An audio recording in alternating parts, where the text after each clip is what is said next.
projet de méthanisation des pots Bézu est un très bel exemple de méthanisation agricole. Ces types de projets valorisent de la matière agricole. Pour EPO-Bézu, ce sont principalement des cultures intermédiaires à vocation énergétique. Il y a 3 clés dans la réussite d'un projet de méthanisation.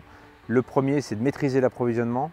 Le deuxième, c'est de faire des bons choix technologiques, donc de choisir le bon constructeur, notamment au niveau de l'épuration du biogaz. Et le troisième, c'est d'avoir un plan d'épandage qui nous permet, actuellement on est considéré comme étant un déchet, mais d'épandre sur des surfaces raisonnables le digestat. On est un territoire qui est à l'offensive d'un point de vue de la transition énergétique. Et donc là, il y a une concrétisation très précise de ce qu'il faut faire.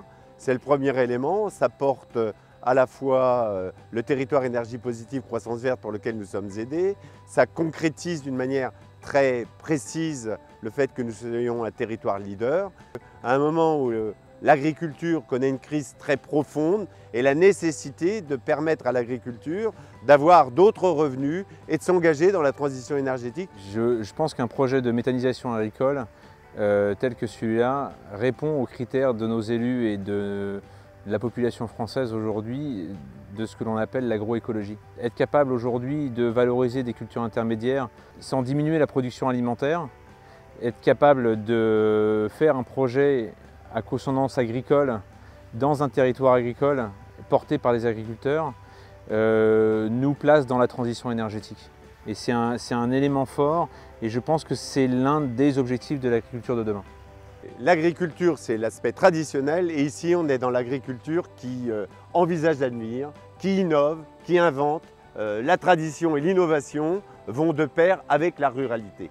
On est attentif, hein, c'est-à-dire qu'effectivement on est content qu'un méthaniseur, qu'une installation, qu'un investissement se réalise sur la commune, mais il faut malgré tout être très attentif sur derrière comment c'est géré, qu'est-ce qui se passe, parce que c'était quand même un petit peu pour nous l'inconnu. Et donc on a eu aussi besoin de réassurance, quoi, parce qu'on ne voulait pas donner comme ça un accord sans connaître derrière les effets secondaires.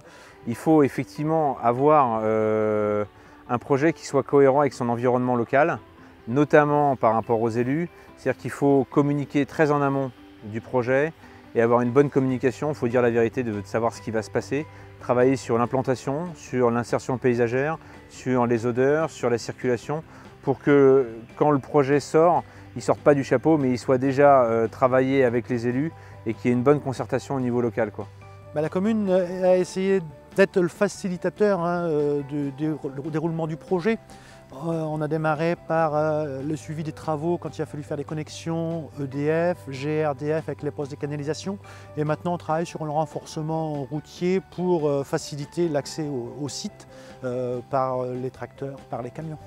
L'un des gros avantages de la méthanisation en injection de biogaz, c'est essentiellement d'être capable de produire une énergie renouvelable issue de l'agriculture de manière continue.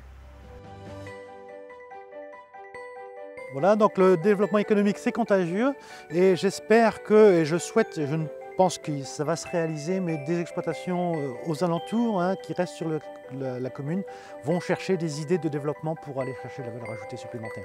Et bien là c'est un exemple concret, territorial, et donc vous avez un élu qui est heureux, mais qui remercie les promoteurs qui sont là.